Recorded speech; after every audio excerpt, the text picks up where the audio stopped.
So thanks everyone for coming along to this session this afternoon as part of SciDataCon. So today we are going to hear about a number of resources that have been developed for life scientists or developed in that domain, but are very applicable to any domain actually. So the session's entitled Digital Research Infrastructure Supporting Fair, Reproducible and Impactful Research. My name's Christiansen. I'm the Director of Australian Biocommons here in Australia, and we will be joined by a number of presenters I will introduce shortly. I should point out that my colleague over here, Volmar Nyberg-Ökerström from Elixir Sweden, has helped me to organise this session.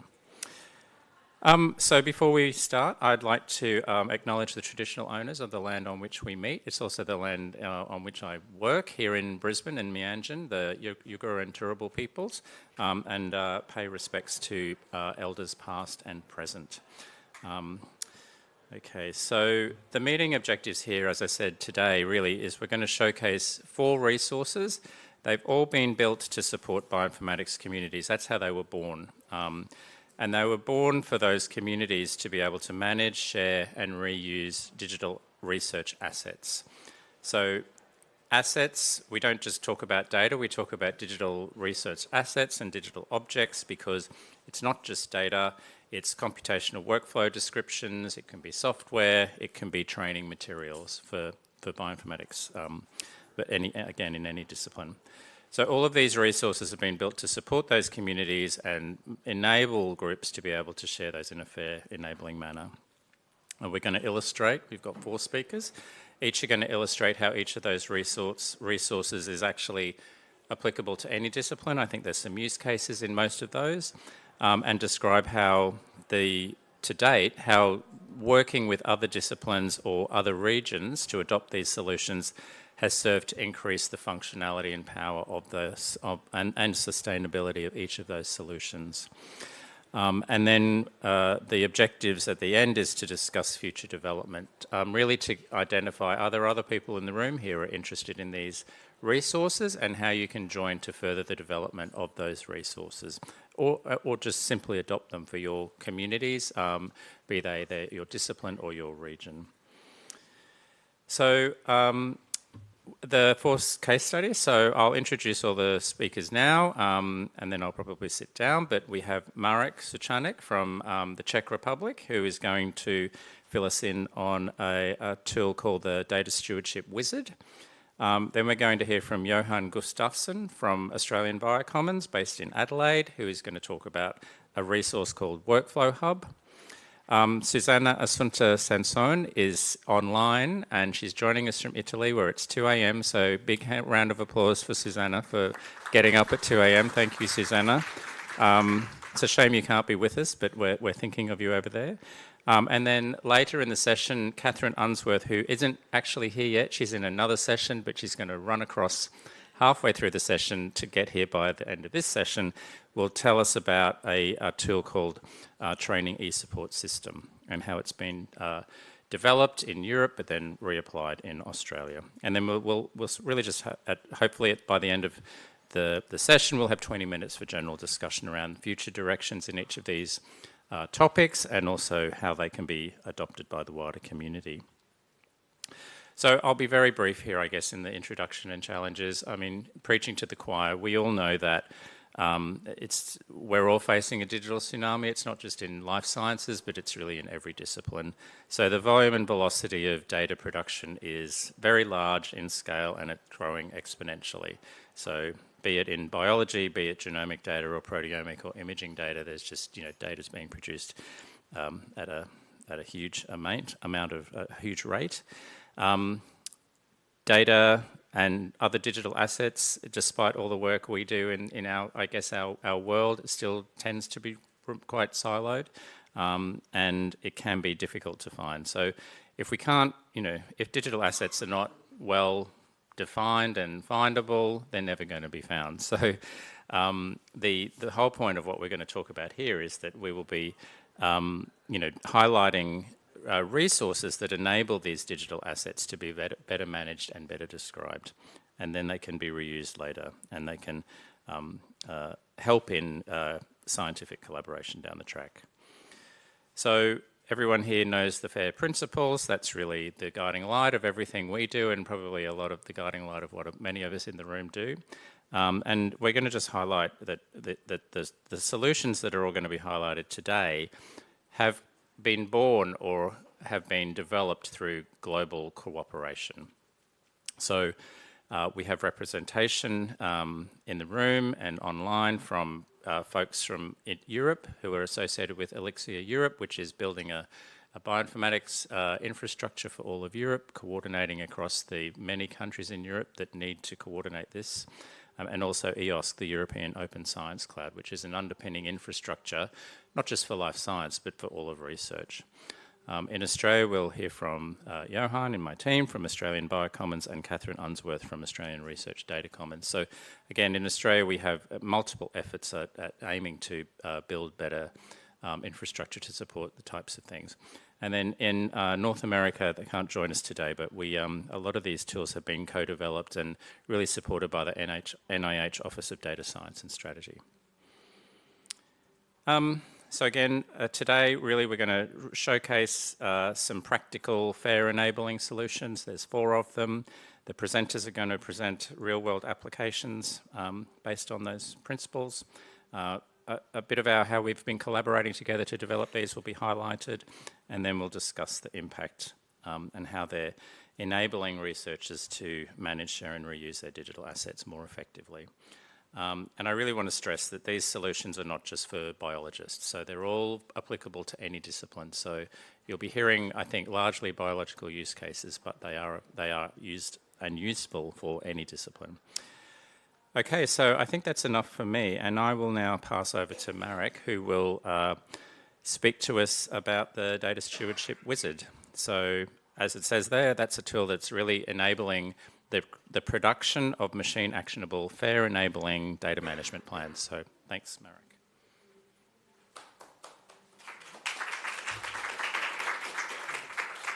Thank you. Good morning, everyone. I'm Marek Suchanek from Czech Republic, Czech Technical University in Prague, Elixir CZ, and also Codevent Solutions. And I will be presenting our tool, Data Stewardship Wizard, which is data management planning platform. But first, to start with a bit of motivation, because as we heard also during some other sessions, DMPs are painful for many people. So basically, some planning of data without any data steward. So this can be a researcher that wants to do some research. Let's make a researcher happy, let's say. But then there are some issues around, like technology stuff, that the researcher needs to know where to store data, how to access the compute platforms, how to do backups and versioning, workflows, reproducibility. And that's a lot of things that it's not the primary thing for the researcher. So it becomes a bit too much for researcher. But then there is more. There are some rules about sharing, key performance indicators, fair care principles, trust issues related to repositories, etc. And then it's really too much. And without any data steward and support, it can be very discouraging for a researcher to actually do some sensible research. So then there is a role of data steward, of course, and data steward should communicate with the researcher and help to provide guidance, make the planning, and also during the project somehow work with the data. On the other hand, the researcher needs to formulate the needs and issues that needs to be addressed during the research. Typically what you see in institutions, these data stewards or data officers do some consultations, they do webinars, they do some checklists, some help basically for researchers, so it's somehow efficient communication. With our tool, we basically want to encapsulate this communication and provide a tool for this dialogue between data stewards and researchers, but in an efficient way. So basically, data stewards are providing the expertise about data management to the tool, creating something called knowledge model. I will get to that in a bit. And basically, researchers are providing the information about their projects, their needs, and then they can get, as a reward, the DMP. Of course, there can be some specific issues and feedback that will still require the direct communication, but it can be also via the tool. Knowledge models are basically embodying the knowledge about data stewardship from data stewards that can be passed to researchers. So basically questions, guidance, for example, about data sets, but also about other things. Data stewards can provide some guidance about local repositories, local policies, etc. in a way that it is somehow possible to convey to the researcher, understandable. And then the tool, basically based on the knowledge model, interviews the researcher in some potentially very granular questions that are simple to answer. So what data sets will be captured in what repository? Then of course it can be an issue because researcher doesn't know what is the repository. So he can provide feedback to the data steward, and the data steward can improve the knowledge model over time. So there is evolution, and the researcher can then easily migrate the project and get some explanation, get some new options based on the updates from data stewards. So these are knowledge models. And the other side that we have are document templates. So basically data stewards or basically the institution provides some document templates in the tool, and then different stakeholders in the project can require getting a document for their project. So for example, Horizon Europe, or there can be another thing, for example, some internal DMP checklist that would be more useful for the researcher in the end than some funder template, and a researcher can get something really actionable for their work instead of a funder template that is typically very general with high-level questions that are actually not very useful for actual research. And this all happens within one project. So you can generate different outputs for different needs, but from the same set of answers about the same project. So in our tool, we have this knowledge model that is maintained by data stewards and document templates that are compatible with that knowledge model. And then researchers just create this questionnaire in a project and generate documents using selected format that they need and document template.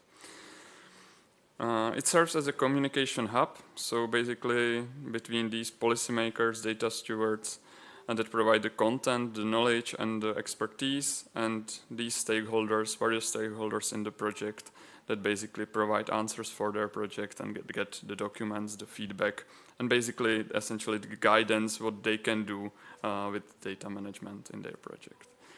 Of course, then there are some analytics over that, so you can get feedback and statistics back to improve over time the content. And of course, everything is possible to do in machine actionable ways, so scripting, providing integrations with other tools, etc. So what is actually DSW in more like formal way? It's an open source platform for data management planning. We started developing that in 2017-18 within Elixir, but now we are getting contributions from various international projects. Still some of them are within Elixir. The main idea is to avoid writing as much as possible, so not these text fields, but really giving options to the researchers and let them choose what is the right way for them in their project, really guiding them. So planning within a single questionnaire, set of answers, but providing different outputs based on the needs of the different stakeholders. Institutions can customize it very easily, both knowledge models and document templates, in basically any way. So totally from scratch, they can build their own questionnaire and templates, but they can also adjust the existing ones, just for example, to provide some local guidance based on the local policies. There's a link for more information. And also our tool is recommended. It is Elixir recommended interoperability resource. It is recommended by various funding agencies, mainly within Europe, because we are originally from Europe. And it's used by dozens of institutions. From our experience, a lot of these institutions take data management very seriously, and they really adjust how the tool works. So they really support the researchers in their need, and they integrate it with several local systems to help them to pre-fill the answers, but also to push the information from DMP as a source of truth to other systems. To show you a bit how the tool looks like, there is an example of a single question, what repository will be used for storing data. You can see that there is some title of the question, then there is some description text, which should be quite short, with possible references, links, where users can search for some information. Then there are the possible answers from which they can select. Here there are 4, actually. And you can see that there are some indications. In this case, it's findability metric, because you can assign metrics to answers, and this basically gives some hint that selecting a domain-specific repository in this case would be the best for findability. Then there are some collaboration things like who answered and when, and there can be some advice, for example, because they're selected national repository, so there can be some advice why that is not the best option, what is the disadvantage of that. We have some integrations, because we will hear soon about fair sharing. I can show the integration with fair sharing. It is also related to persistent identifiers, so when users in certain places start to type, they get some type hints from some registry, in this case from fair sharing, as I said, so reference database or dataset, and it queries basically the API. When the user selects, it stores, in this case, a DOI from fair sharing, and it's linked to the record, so the user doesn't have to then describe what is this database about, because it's linked to the record there. We have sharing and collaboration features. So of course it's not just up to one person to fill the DMP, but it can be collaborative. It works in a bit like Google Documents, so you have just-in-time live collaboration, so people can see just in time the changes of others, they can comment on question, there is version history, and you can also share it with various options like that editor, viewer, commenter, different types of permissions. As I mentioned, the question with findability, there are metrics configurable. These are that we use in our knowledge models, but institution can set up their own metrics. So we have fair metrics, we have good DMP practice and openness, but it would be very well possible to also do, for example, care principles and care metric there somehow. Why not? Then the documents, as I said, that is a bit detached from the knowledge models, and basically you can generate whatever document you want, any textual representation of the data, any transformation. It's very flexible, so you can generate JSON. We do that with machine actionable DMP. You can generate HTML, PDF, Word documents, whatever you can think of. The knowledge models are quite easily editable directly in the tool. So this is a screenshot from knowledge model editor from our knowledge model, where you can just adjust the questions, integrations, metrics, phases, whatever the user then sees in the questionnaire. Our original knowledge model comes from expertise from a Dutch node of Elixir, where they created this mind map of questions related to data management, and we turn it in our tool. It is linked with data stewardship for open science book. It's linked with these resources as integrations, and with other resources from Elixir and with outside of Elixir. There are more things how to customize DSW, really to support integrations and basically make it easier for the end users, for the researchers. And it's really up to the data stewards and the institutions what are their possibilities. If an institution wants to use it, it's, as I said, open source. They can host it locally and set it up, but there is a documentation. There are also some cloud providers. We have a cloud for Elixir, then we have some enterprise solution, FairWizard, based on DSW, and possibly there will be more hosting providers. Last part of my quick presentation is about trends and future. What we see here is basically that over the years we move from interoperability to some standardization like this machine actionable EMP to automation to really support researchers not to write again what they have in other system, copy pasting, etc. and ideally not writing texts at all, just selecting really the choices that they need to make in their projects. We are part of few projects, as I said. We are part of OSTRL's project as one of the DMP platforms that is being connected with SKGs and fair assessment tools and part of this interoperability framework. So as I said, automation interoperability. In Czech Republic, because that's our home country of our team, we are part of this national repository platform. So we see that this tool originally from Elixir can be applied in different contexts. And finally, now we are part of Elixir Steers project, where we are taking advantage of this versatility of DSW and implementing software management plans in the platform.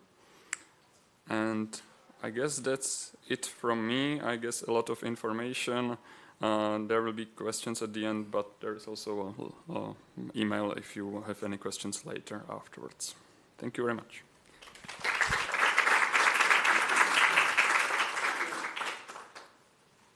Thanks, Marek. Yes, we will do questions at the end, so we'll move on now. And Johan Gustafsson from Australian Biocommons is going to talk about Workflow Hub. As you can see there, it's a system for describing and sharing descriptions of computational workflows. So over to you, Johan. Thank you. Okay, so thanks for that introduction. My name's Johan Gustafsson, and I'm here representing Workflow Hub. I'm one of the product owners responsible for the platform. And to provide a crash course in Workflow Hub and the whys and how it works, I wanted to start with the primary question that the registry is intended to answer, which is where can I find workflows? There are many, many options. So there's a selection on this slide. It includes things like community efforts, platforms, and repositories. It's searching GitHub and the almost 500 million repositories that exist there. It's searching the literature and finding workflows and publications, generalist data registries and repositories. Some examples there, Zenodo and Software Heritage, and of course search engines. Which is the primary way that researchers will try and find software. This is a very distributed, fragmented, a variable set of ways that you can actually locate any research software, even if you're looking for something as specific as a computational workflow. And so the benefits of using a registry then is that you're being very convergent. So you're providing the opportunity to be integrated, standardized, searchable, interoperable, all of those things. And so this is, of course, where Workflow Hub comes into the picture. It is a domain, workflow language, discipline agnostic registry. There's some stats on the right-hand side of the slide there you can see in terms of the numbers. So at the moment, there are just under 1,500 workflows registered, more than 1,000 users spread across almost 400 teams. I thought now I'd take you into some of the background behind the registry and then roll into how it operates to give you an idea of how it actually fits into the broader global ecosystem. Workflow Hub was launched in 2020 and it was actually launched early in response to COVID. And the whole idea was that it needed to be in place to support the registration of workflows that were involved in the pandemic response. And so the first Galaxy workflows that fit into the global analysis effort and the semi-automated processing of sequencing data, that was in essence one of the first use cases for Workflow Hub. It's initially been heavily adopted by life science domains and communities. So the two examples that I've given there, NF Core on the left-hand side, which hopefully most of you have heard of, is a large standardized community effort for Nextflow workflows. And on the right-hand side, we've got the Australia Biocommons. So we've been adopters of this registry as well. And so we are using it to basically make workflows visible and citable for efforts across Australia and across our research and infrastructure partners. So Workflow Hub really acts as a hub for workflows, and this is a central driver behind the importance of it in terms of computational workflows and FAIR. And so I thought I'd step through really quickly the different aspects of that. The first one is that it supports the workflow lifecycle. So as a researcher or a workflow developer moves around this from planning to do an analysis through to development, testing and review, the actual deployment, and then through to, do I want to share this workflow? Do I want to maintain it? Do people need to learn and then reuse it? Standardized machine processable metadata is also included, and this is based on global and community standards. So some of the ones that are really worth noting, it includes things like bioschemas, the ability to ingest standards like citation CFF files, using ontologies like EDAM, but then also using research object crates to represent workflows, and even workflow instantiations through workflow run RO crate. Because it's based on standards, there's the opportunity also to integrate with the global ecosystem. And so this includes repositories, it includes support services, execution platforms, publishers and journals, extending through to scholarly services, but importantly also communities. And so I'll get to that, why that's important in a second. Workflow Hub is not intended to replace communities. All the development repositories workflows are created and maintained. It's intended to work with them, and so it's more about faithfully representing that really fragmented ecosystem and all the big pieces in that ecosystem.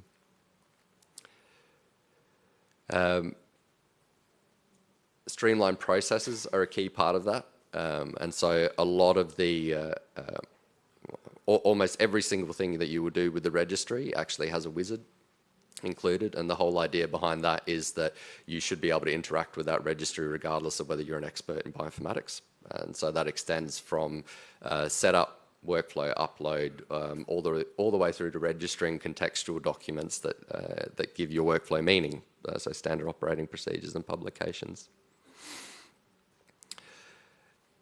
The registry is also based on a data model that actually reflective of real-world collaborations that create workflows. Right? So there's actually a flexible system in place that can represent a single developer, a group of developers, or even large research consortia. And so you can actually have cascading credit that goes from all of those individual contributors through to workflows. And so you have a system which can accommodate a single workflow that's a point in time for a single research publication through to this is a canonical workflow that's maintained over a decade or more. And finally, there's a huge emphasis on user engagement and training. So we have an open meeting every fortnight called the Workflow Hub Club. We regularly try and hold webinars and workshops, and we're also quite involved in the Workflows Community Initiative for and the Fair Workflows Working Group. So I wanted to finish on emphasizing that although Workflow Hub has its origins in the life sciences, the way that it's been designed is to accommodate any computational workflow. So this is a breakdown of the teams that are contributors to Workflow Hub. As you can see, it's heavily skewed towards use cases that are within the life sciences. So biodiversity, reference genome atlas work. But what you see as well is that even in the first few years of its existence, the agnostic nature of Workflow Hub has meant that those outside the life sciences have been able to leverage the registry and begin contributing workflows. And so a couple of the examples that I've included there, eFlows for HPC, and Galaxy Climate. and apologies, the logo for Galaxy Climate has disappeared. The registry also supports any computational language, so it's completely agnostic to the workflow language. And so you can see here, because the life science predominates, there's an emphasis on Nextflow, Galaxy, CWL. And importantly, any workflow maturity. So it doesn't matter where the workflow sits on this scale, whether it is a bash script that just shows a set of steps that you use for your analysis, all the way through to a Nextflow workflow that's designed to work across 5 different computational infrastructures and is highly portable. It really doesn't matter. What matters is I need it at this stage to make my workflow findable and citable. So if you want to find out more, I've included a couple of papers on this slide, as well as a QR code.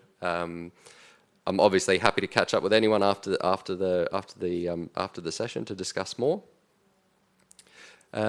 And I wanted to finish on some acknowledgements. Workflow Hub and all the connections it has to different services are based on a large group of people across the globe. I wanted in particular to point out the University of Manchester team, who are responsible for actually operating the service itself. And finally, some of the projects and funders. Thank you.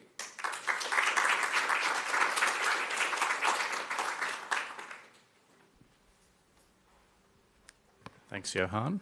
All right, now I think we are going to be joined by Susanna, who is on Zoom. How do I do this? Escape? Is the AV guy at the back? No? Okay, has anyone done this before? Oh, here he is. Excellent. Excellent. Welcome, Susanna. So Susanna's joining, she's from the University of Oxford. I think you're in Italy at the moment. I am in Italy, so it's past 3. Oh, it's past 3. Okay. Well, thank you for joining at this horrendous hour. Susanna is going to talk to us about fair sharing, which started its life actually called bio-sharing, I think, but it's changed to fair sharing in a reflection that it actually is a repository for describing standards and databases and other things, but it's very relevant to all disciplines. So over to you, Susanna.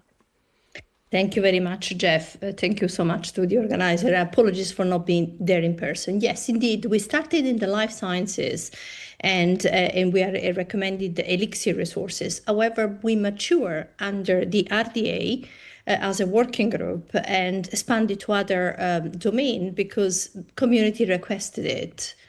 And so let me start by explaining why we have developed this resource, which is also what the previous speakers mentioned for the workflow hub. The problem we address is quite important. So like Romain David, which I believe it's in the first row there, say that you need to find a forest in the tree when you look for standards. There is a number of standards out there which the community has developed, as well as many databases. And finding the right one, it's quite difficult sometimes, especially if you are not familiar with the landscape. So if you want to find it because you need to use it, or because you want to implement in your tools, or you want to recommend in your policy, or actually if you are a developer of a standard, you want to make sure that you are not duplicating what exists, or you want to collaborate with neighboring community, or you want to make your standard visible to other people outside your domain. This is what really fair sharing helps with. And we started from the standard, actually, and then we extended to cover databases and then policy, as I will mention shortly. This because the number of standards that the community has developed, and I'm talking about discipline and also domain agnostic standard in general, that describe the minimal information that need to be reported when sharing data, software or other type of digital object, including workflow, format and schema, as well terminology, which includes taxonomy, vocabulary, or rich ontology, and identifier schema. There is a quite large number out there. And what we try to do with fair sharing is to map this landscape and understand their maturity. So there is a number of standards which are ready. Some have been deprecated. Some are uncertain in the sense that they've been developed by the community. Perhaps there is a publication, there is some implementation, then nothing happened because sometimes the community dies or things are superseded by something else. And some are indeed in development. So among the almost 2,000 standards that are out there across all the disciplines, less than half actually are implemented by at least one database. And it's an important indicator of maturity of these standards. If we look at the number in terms of databases across the discipline, it's more than 2,000, way more. Obviously, some are smaller and niche, and we try with fair sharing to cover the quite formal definition of a database being a knowledge base or actually a repository or an institutional repository. And there also understand their maturity and their evolution, and also how many of them implement at least one standard. As you can see, it's actually almost half of it, I would say, that what we have that at least implement one standard, which is quite important. So what does fair sharing do? Fair sharing, it's a registry, it's also a service, and enable discoverability, trackability in a way of these resources, being the standard and the databases, and their adoption and their recommendation in data policy. But it's also educational, and I will mention this later. So it helps the consumer of these resources to find them, to use them, but also the producer, like I said earlier, to make their resource more discoverable, but also helps third-party tools to access the content and operationalize the content for the type of action and work they need to do. And I'll give you a few examples later. So what is really important that we don't just describe the resource, we describe the relation among these resources, because things like standard are used in stack. Very rarely you just use a model with a number of terminology, for example. And that combination, that stack, is very important to be represented and explained. I'm not going to show you a number of screenshots, but I just want to explain that fair sharing, it's not a database. We don't store the standards or obviously the content of the database, but we store the description of this type of resources. And this is only to show, for example, in terms of standards, in terms of description and records, it's quite extensive in terms of metadata descriptor. I'm only going to show a snippet with the few key icons that also explain in terms of standard the lifecycle status, if there is a license, the licensees, who is the maintainer, who is the community behind it, if there is a relation to the standard, if there is a relation to a database, and how to access this resource. And behind this resource, because we create relation among these resources, for example, how standards are related, which database implement which standard, are databases connected among themselves, are exchanging data, for example, exchanging software, do they have the same underpinning software? All these relations are explicit among the resources. So the relation, I believe, it's really the core of fair sharing, the value that fair sharing actually offer. And this is also what the community that come to us and work with us see as relevant. So I'm going to show three examples of three types of community across disciplines, how they're using some of the functionality of fair sharing. So the first example comes from the astronomy and the astrophysics community, which have EVOA as an organization where standards are developed. But as a community, they come, in this case, we work with an EOS cluster that operates in that area. They want to make sure that their research community is aware of the EVOA standards and other standards that they recommend. So they use as a landing page for signposting their community to the standard that they actually endorse. We work with organization. In this case, I picked GBIF in the biodiversity, and they also have a number of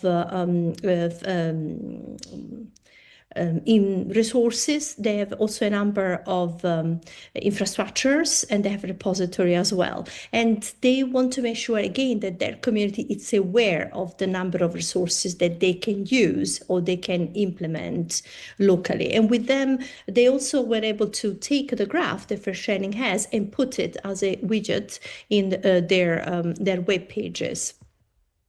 The third community, I want to use an example of, it's actually the life sciences. As I say, we come from the life sciences, and we are an Elixir recommended resource. So we work with research infrastructure like Elixir, again, to create collection, in this case, of the different sub-disciplines and sub-community that operate under Elixir. So we have collection for the toxicology, collection for the biodiversity, and so on and so forth. We are building with them this collection.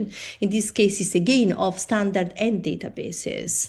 And we work, of course, across different research infrastructure within the life sciences. And again, for example, with Romain, which is one of the champions, something I'll mention shortly, we work to try to understand the broader landscape outside Elixir, across the different research infrastructure, in this case of the life sciences, the type of resources, the standard, the database that there are, their maturity, their interaction, their relation. I mentioned indeed the champion. So this is something that we launched via the RDA working group. We have had since 3 years of the life of this championship program. We have had over 30 active champion, and actually they come from the different disciplines. And to apply it simply, you just contact us. Sometimes we launch call for participation when we also have more manpower to get more actually champion. And what the champion does, actually, they come with their different needs. They come because they want to create this collection, for example, which I show you. They come because they found the gaps in the content of FairSharing, which then they want to use for their community. So they fill the gap, or they're missing resources. They help us out. They help us curating it. They help us creating more relationship to better map this evolving and very dynamic landscape. But they also help us creating educational material, which we do have on the use of the content of FairSharing, as well as broadly on how to make to put FAIR into action, especially focusing on standard, obviously, and databases and their role. I also want to somehow close my presentation with a number of slides that show how now third-party tools use the content, use FairSharing as a auto-delivery content to power a number of other type of services. And I'm going to show 2 examples, which are actually 3. One is how data, the content powers the creation data management plan, how powers the FAIR assessment framework and tools and services. And now, for example, we also embedded into a handbook, which has been created collaborative with a number of publishers. So the first example comes from the EOSC OS Trail, which is one of these European projects. And we have worked with a number of FAIR assessment tools and DMP, data management tool, to ensure that the content can be surfaced in these tools when requested by the user that they use these tools. So the content actually powers and informs other tools.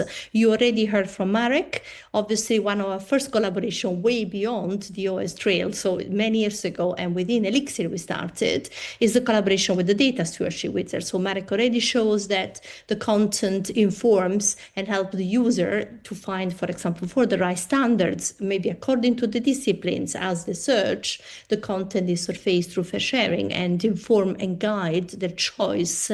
And because, as I explained, we have the relation between these cases policy. When we have a policy that recommends a standard, for example, a database, the same thing can be actually surfaced through the data stewardship wizard. So as the user select a certain policy they need to follow to create the data management plan, if the policy recommends specific standard databases, the knowledge in FairSharing will power the choice and the selection of the user. And thank you, Marek, for this fantastic and continued collaboration. The other example I want to show, it's a little bit more abstract, because what we're doing under the OS Trail, which Marek is also part of, it's created this fair assessment framework, simply because there is a number of fair assessment tools out there, over 30, but they actually, if you use them, if you try to compare the result, it is different, because they are measuring things in a different way. And this is due to the fact that obviously the principles are a narrative which can be interpreted slightly different. So under the EOSC OS Trail project, we're trying to make that process, this process of assessment now is done, transparent.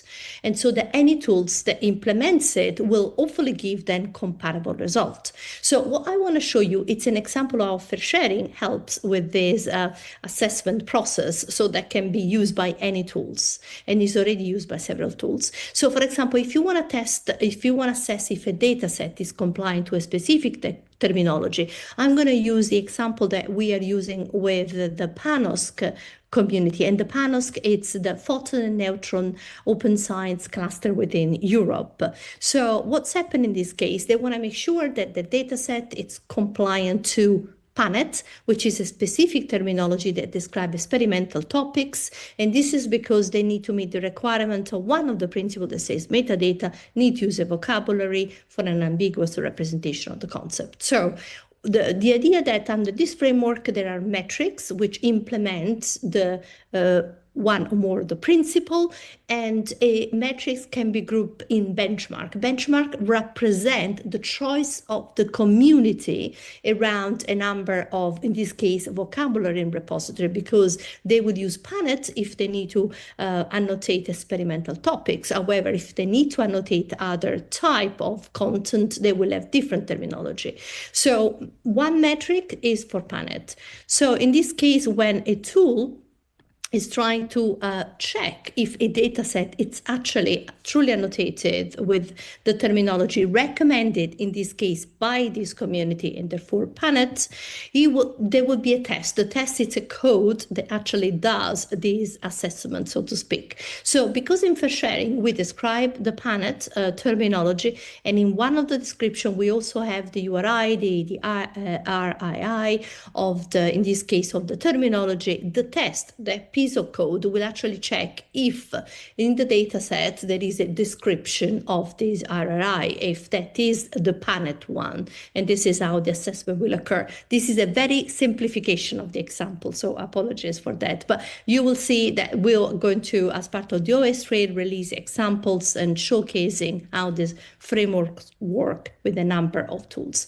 Finally, my very last slide represents another example of how we are implementing fair sharing and how the content power other resources. In this case, the resource is a editorial reference handbook, which has been developed in collaboration with over 20 journals, actually, which represent 10 major publishers, which you see listed there, because they want to have a common set of checks that they do to be able to assess if a data set which is submitted as part of a journal or underpins the result in the journal, it actually has the characteristic of being fair. And journals are notorious to be willing to support fair, however, to have little sometimes familiarity with how to do it in practice, a little manpower in-house to do it. So the handbook, it's a practical tool that they can use to do these checks. And this is the result of a co-creation, a collaboration, and a set of intervention, which we have done with the publisher to see if using the handbook, things have improved. And actually, we have the preprint coming out next week. And if you go to the website of the handbook, which is publisher.veracity.org, we will make sure that we signpost the preprint too. And with few minutes to spare, I want to acknowledge the the team behind for sharing, in particular Alison and Milo, as well as our champion, because they are the core of our activity. And this is the way, if you want to get involved, you can use the resource as it is, or get involved by contacting us through the champion. And we want to also thank you all the stakeholders, the advisory and the working group under ADA. Thank you so much.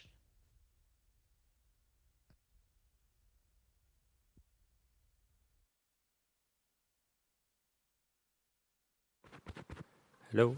Thanks, Susanna. We will move on now to Kathryn, and then we'll have questions at the end. So if I can work out how to do this.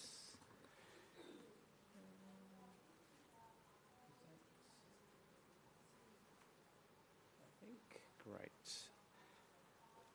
All right, so Kathryn Unsworth is from the Australian Research Data Commons and is going to tell us about both a system called TESS, which is to support training artefacts, but also tell us about how it's been applied and adapted by many other groups by the looks of it. So over to you, Kathryn.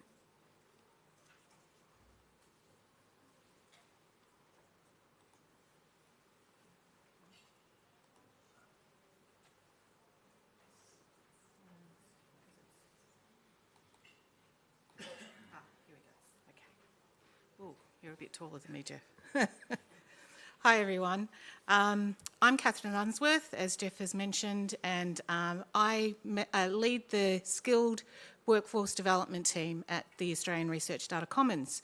And so I'm here to talk to you about training discovery and a really wonderful story of collaboration that's more than a decade in the making and is still unfolding as we speak. Just clicking on the wrong bit of that. Before I begin, I'd like to acknowledge the traditional owners of the land on which we meet today, the Turrbal and Yagara peoples, and pay my respects to elders past and present. So, we start with a problem to solve. Across European life sciences research communities, training events and materials were scattered across institutional sites, kept in lists and spreadsheets, hard to find, hard to reuse, and also hard to coordinate. The solution. So Elixir's answer was TESS, a central portal that aggregates training events and materials, exposes them via search, API, and widgets, a platform built to be reused beyond Europe, so showing great foresight there. And TESS is a platform that was developed to provide a one-stop shop for trainers and trainees to find information, online information and content, including training materials, training events, and interactive tutorials.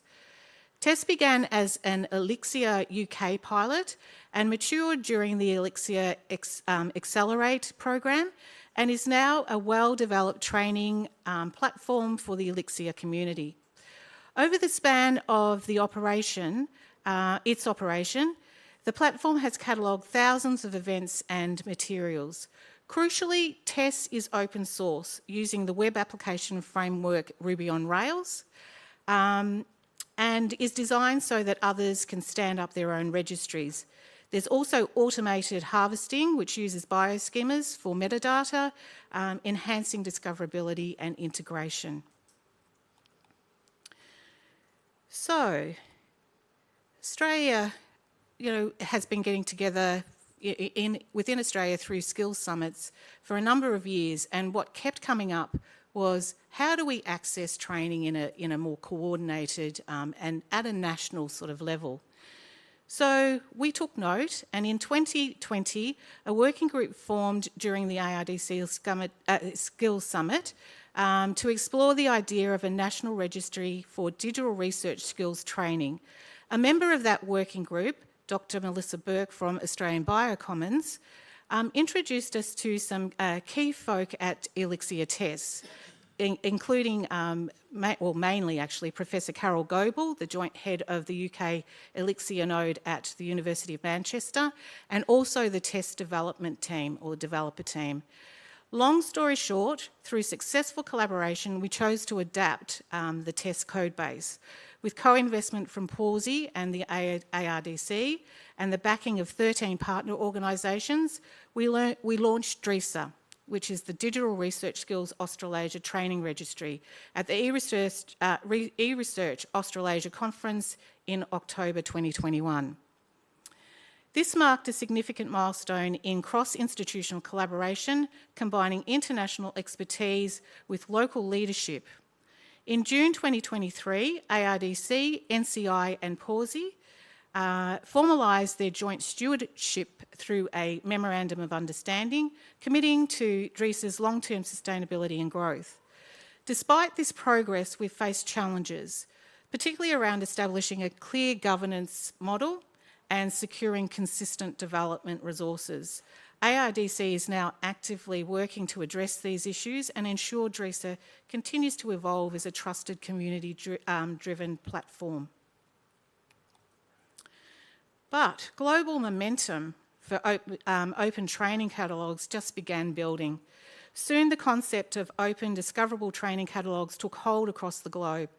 Test code-based registries were coming out of the woodworks. In the Netherlands, the LCRDM community is driving the development of Taxila, a centralised platform that brings together training in research data management, research software, HPC and open science. Taxila is now being integrated into a new national platform for data professionals led by I think it's the Research Data Netherlands and Open Science Netherlands. Elsewhere in Europe, the Photon and Neutron or PAN training portal serves as a shared catalogue for training across major PAN research infrastructures. It supports cross-institutional collaboration and helps researchers find relevant learning opportunities across facilities and disciplines. In Canada, the Digital Research Alliance has launched Explorer. This is the new kid off the block, a national discovery platform for digital research infrastructure training, open to all and curated across providers. Explorer reflects a coordinated effort to make training more accessible and visible across the research ecosystem. Together, these initiatives demonstrate a growing international commitment to shared infrastructure, interoperability standards such as FAIR and bioschemas metadata structures, open access and collaboration. These are the principles that also underpin the development of DRISA in Australia.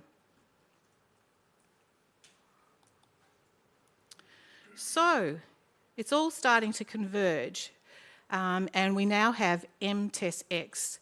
Running from October 2024 to September 2026, MTES-X is a European-led initiative to enhance training registries through native federation, multi-tenancy or multi-spaces, and seamless cross-instance content exchange.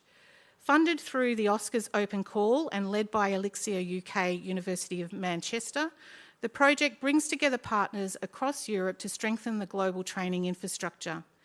MTES-X builds on the test code base to support federated platforms, to create a federation for platforms like DRISA, Explorer and others. It enables communities to maintain their own identity and governance while contributing to and drawing from a shared pool of training resources. This federated model allows content to flow across platforms, creating rich multi-space catalogues that support global collaboration and reduce duplication.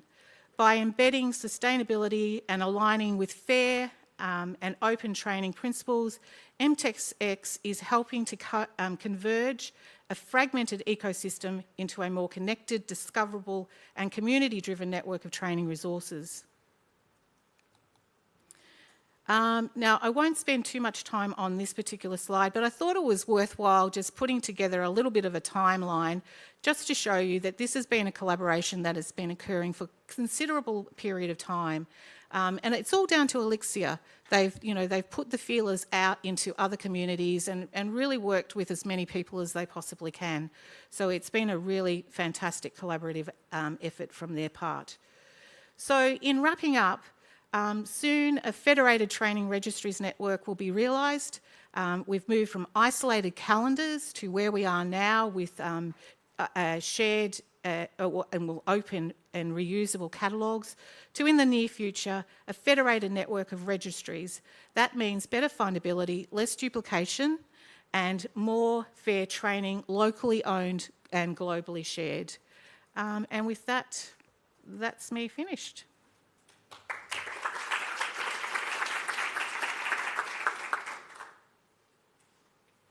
Thanks, Kathryn.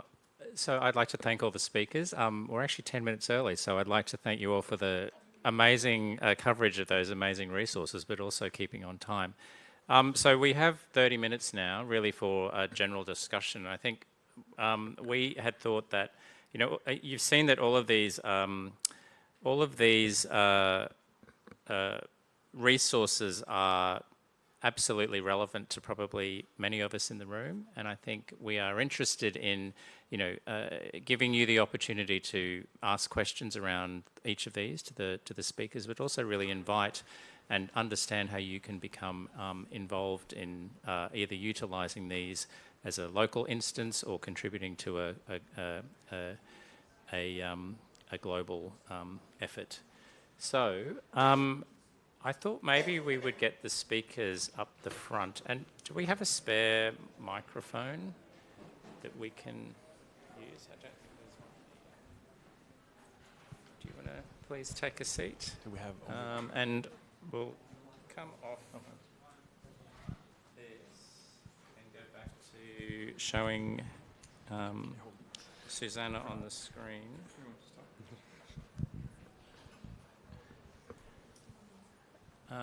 Is there a... Oh, excellent. So thanks, everyone. So as I've said, we've seen today that these resources have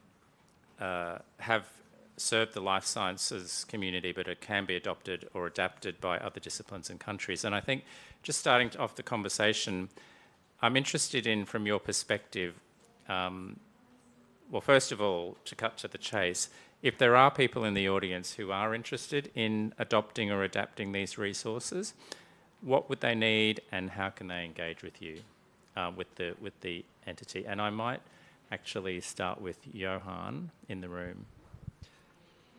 So in terms of the registry, it's Workflow Hub is a production service, and so all you really need is a workflow that you want to share. So you can begin today if you want to. You can register with the platform.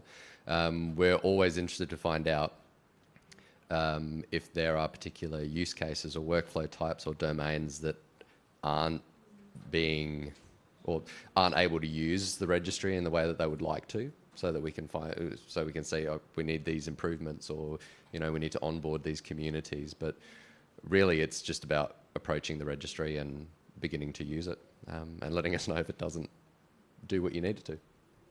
Thank you. Marek?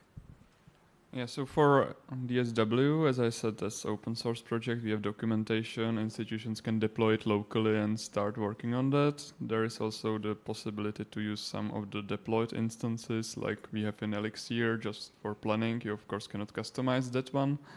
Or there is this Fair Wizard, which is cloud solution, and anyone can create easily their own starter and test it around, and basically let us know then if they want to move forward. We have also Discord community of DSW where they can discuss with others what are their experiences and if there is an issue. And I have a question on the hosted one. So are they open to everyone in the world to access and utilize? Yeah, exactly.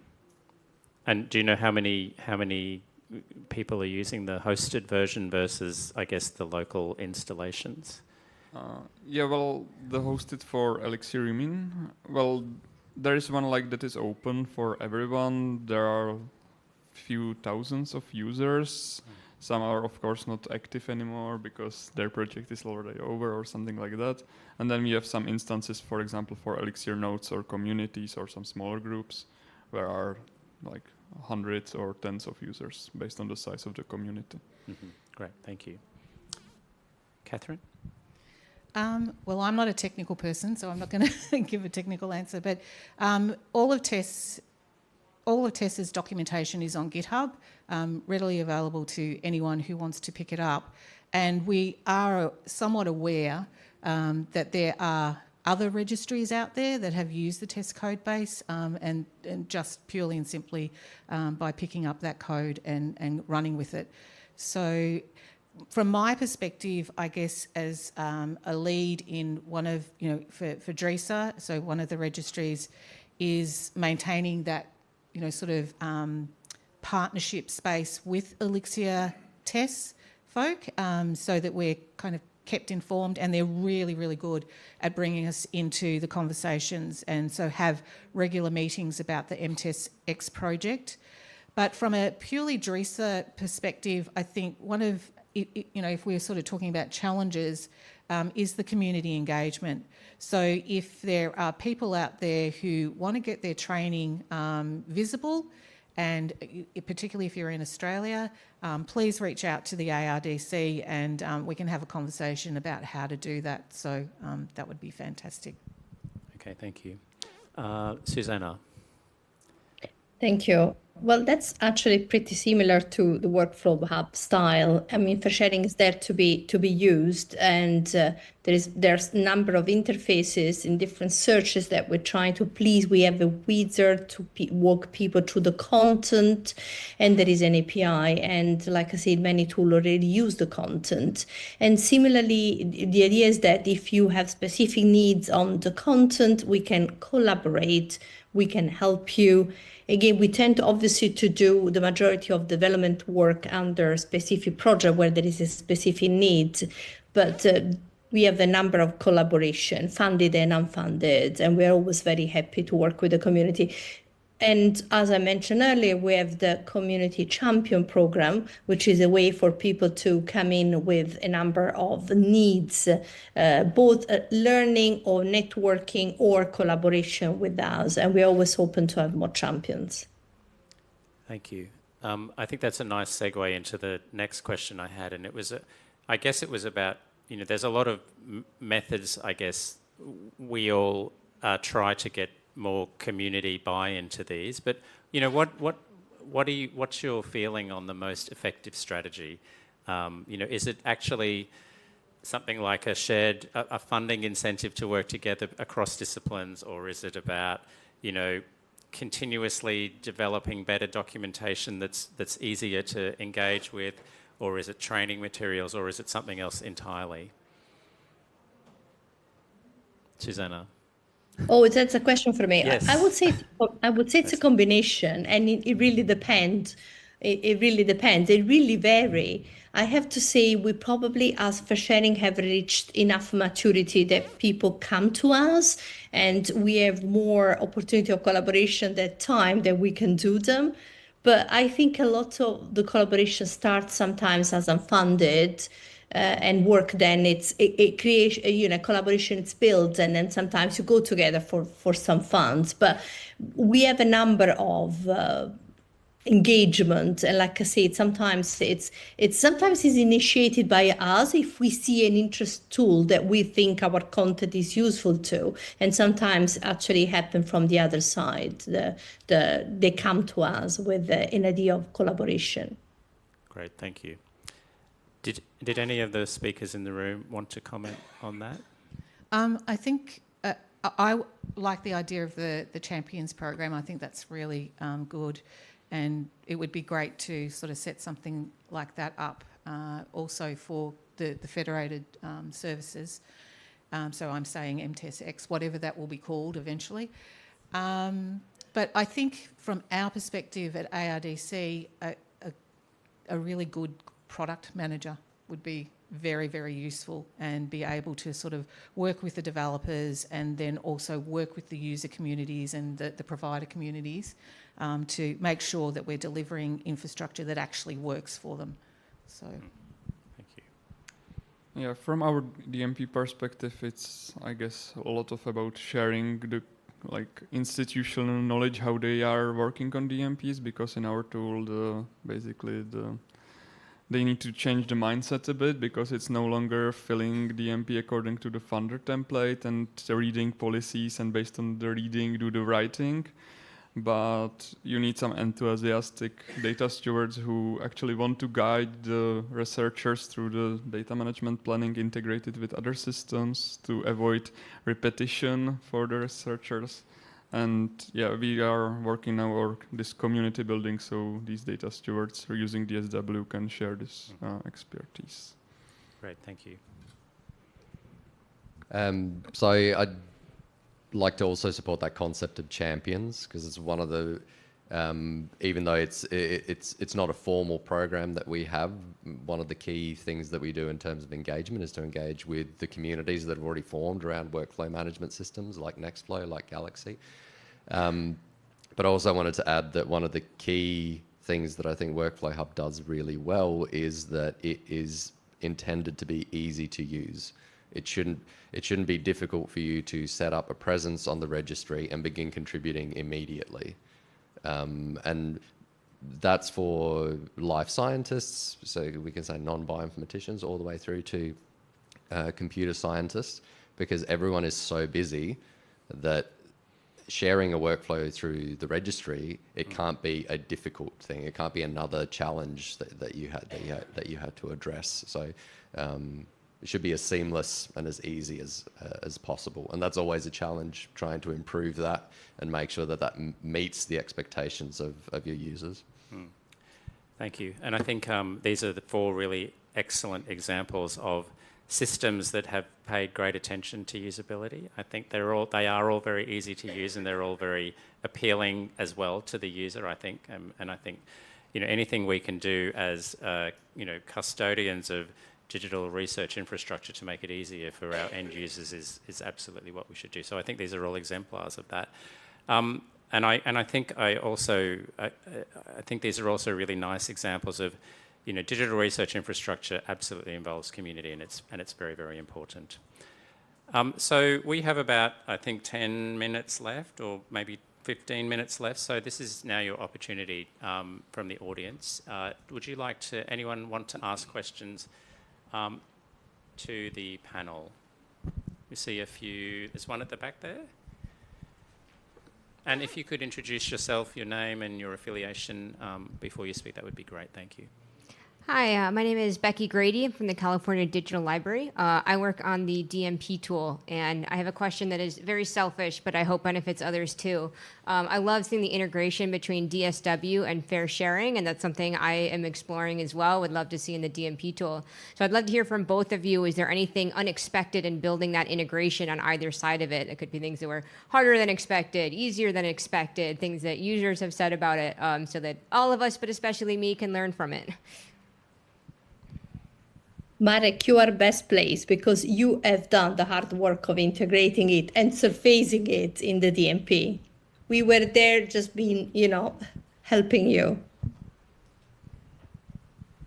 Yeah, thanks. I would say with integration with fair sharing, it was really, really simple because they have a documentation of the API, and our tool is basically very flexible in terms of integration, so we basically just configure the API call and how it will look like in DSW.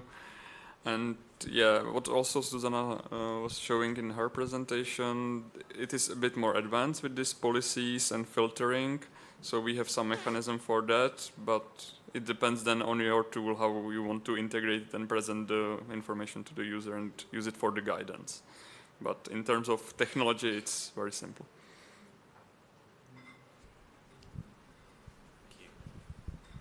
We only have one microphone, so we'll need to ask the question, and then the microphone will come up to the front. Okay. For Workflow Hub question, is sorry, there could you just introduce yourself? Marek Yeah. Herovsky Institute, Prague. Thank you. Is there a possibility to call for the workflows in your system, or I can only automatically in machine actionable way? Or is it about the whole workflows, or I can have workflow nodes there and really call them in a machine actionable way?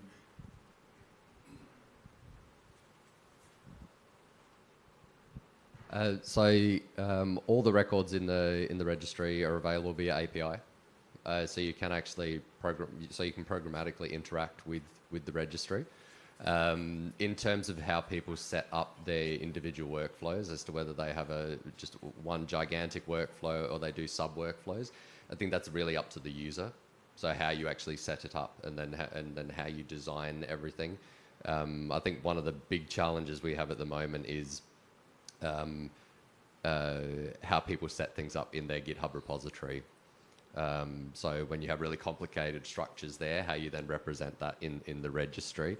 So if you have a specific use case that you're thinking of, I'd love to have a chat to you about it, because it could help inform if we need to make any improvements. But because the registry has that research object crate at its core, so the registry will actually create that research object crate for you. If you register, you don't have to do that. That's a standardized exchange format that you can then use. Other questions?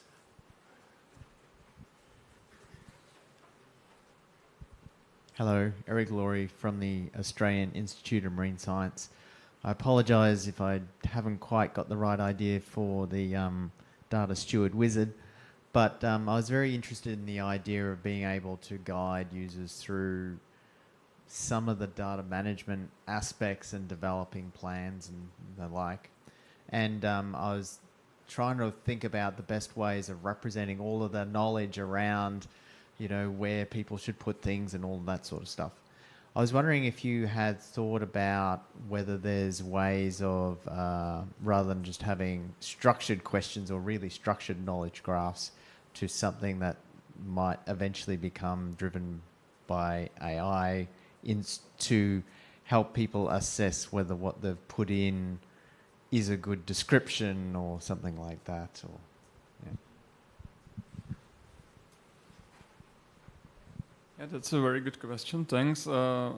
There are few more aspects to that. You can really build this questionnaire as whatever you need, whatever nesting of questions, and really use that for the guidance, as we've seen from our case with the mind map.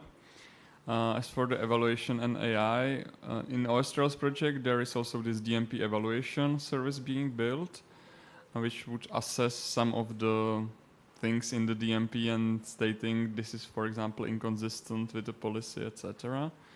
And in terms of AI, we are of course exploring the options. We are not sure if organizations would be able to use AI for that, but what we, for example, try to do is suggest some answers from basically local policies, so researchers doesn't have to know the policies by heart, but it suggests them the answers from that automatically. Not doing the decision, but suggesting what can be the correct way to go.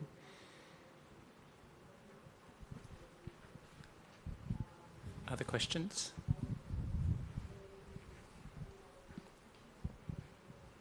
Hi, this is June from Terrestrial Ecosystem Research Network, Australia. I have a question for Susanna. So, how does fair sharing? So, how does your platform deal with the situation like different terminologies? So they have totally different words, but they actually mean the same thing. So how do you provide the relationships between these kind of terminologies?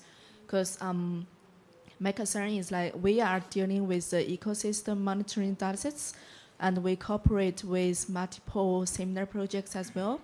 And across projects, we use different terminologies. So sometimes they use the growth stage for the animal age class, and it could also be called just age.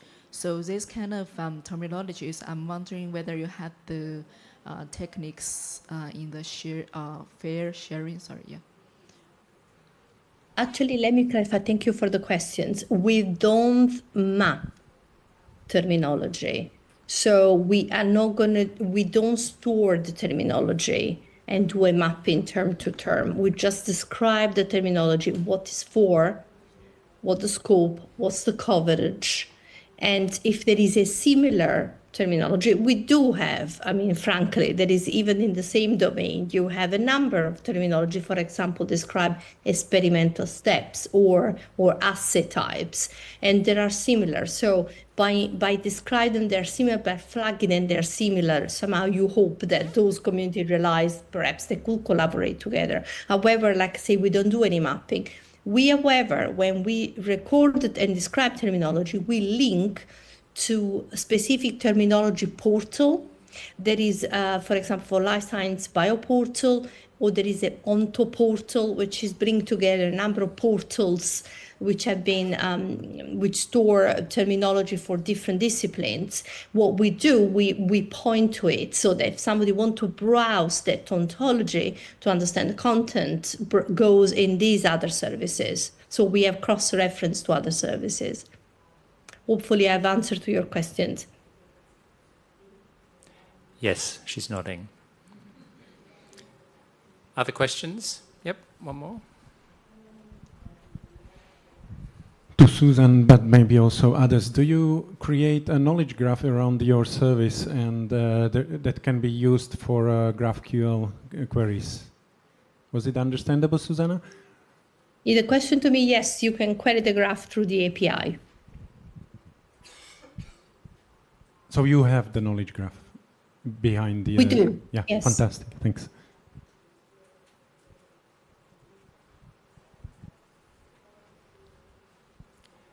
Any other questions? Yes? I want to add a comment to the previous question. Because you have the knowledge graph behind your platform, and we also have a knowledge graph for our ecological datasets, and we also have the control categories, and it's public to all users. So I'm wondering, is it possible like to publish our or add our ontology or control categories to your platform and to share with others who are working in the same areas?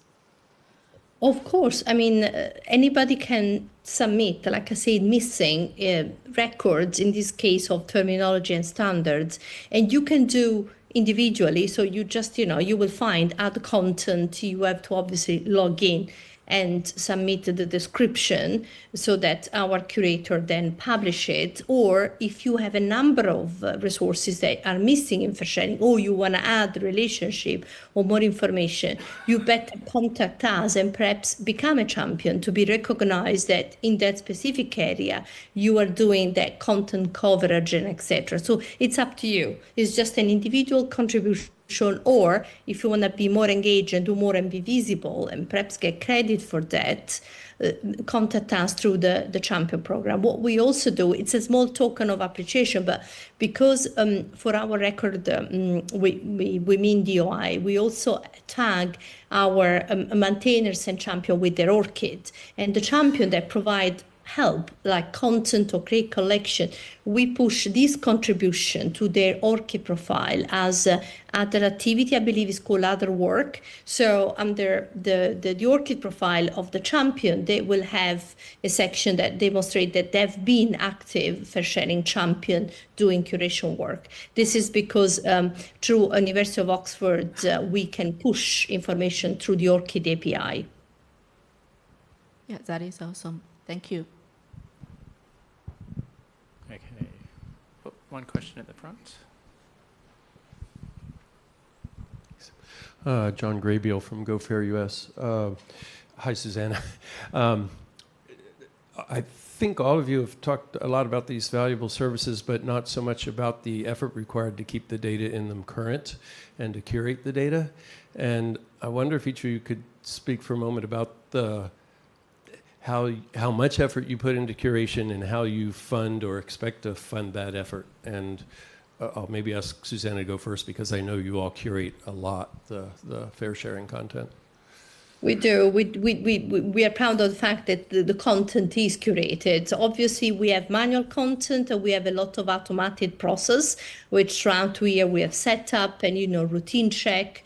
We're trying to ensure that each record is checked once a year internally. But that's why we work with community champion, because that's a way to keep an eye on the content. More importantly, when it comes to sustainability, you know that all this research infrastructure in Europe, including Elixir and many other, are about make this resource sustainable. And by creating more collaboration, by embedding our content in each other resources, we make our resource more, in a way, indispensable. It doesn't mean that the money will always come. We know it's always a challenge, but here we are, many years.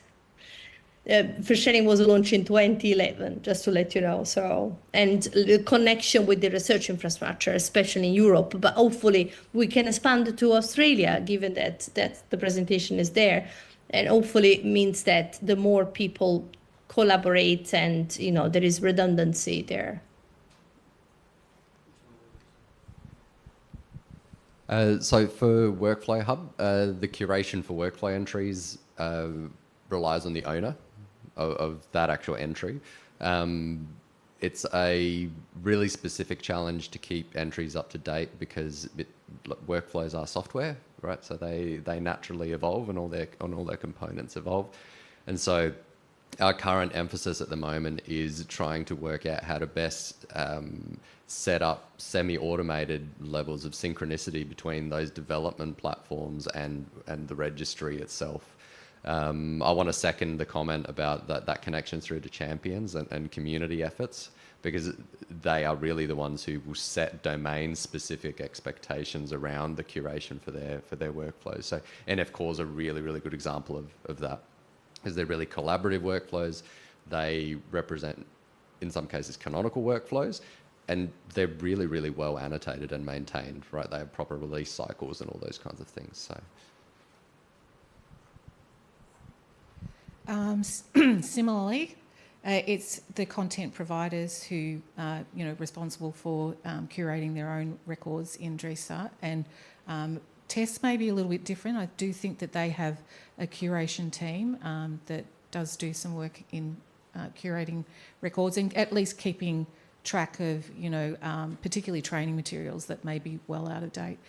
So at the moment, I'm involved in a staff exchange with the Digital Research Alliance of Canada, and so their training coordinator and I are doing sort of some cross work, and because they've just stood up Explorer, we're now looking at governance models and a framework for each of our registries, training registries, and so as part of that, we're going to look at the curatorial workflows and just see what we can do there. But again, without the funding to do all of those sorts of things, it's pretty impossible. Well, we also have something called the DSW registry, which is a place to share knowledge models, document templates, and also translations of the tool. And there is not much content. We have some knowledge models that came from various projects, including our shared one. And then it's based on the author who created that to find the sustainability. But basically, it's only if they need to change the content inside, the form is still the same, and we have some advanced mechanisms for migration. So even if we develop the tool further, the old knowledge models will be basically migrated to the newer version. That's no issue with that. Thanks. And I think we're just about running out of time. So thanks everyone for those excellent questions. I think maybe we'll just end on, if anyone in the audience is interested in engaging further in one sentence, how do they go about doing that, Marek? Yeah, you can catch me here or write an email or join the DSW community on Discord and let us know. And is there any, through the website of the Data Stewardship Wizard, is there a way to engage? Yeah, there are the links for the community and the contact information. Great, thank you. Thanks. Specifically for DRISA, there is a contact at email address, and if not, if you wanted to just go directly through me, that we have a contact at ardc.edu.au as well. So either way is good. So yeah, obviously you can talk to me at the conference here, but on the main page for the Workflow Hub registry, top right, the drop-down menus there let you access the documentation. On the About page, there's all the community links and where you can find us all. And Susanna? And similarly, our footnote contains all the contact information and all the documentation. Wonderful. All right, thank you. I'd like to thank all the speakers for an excellent session, highlighting some really useful resources, we believe. So thank you to all the speakers.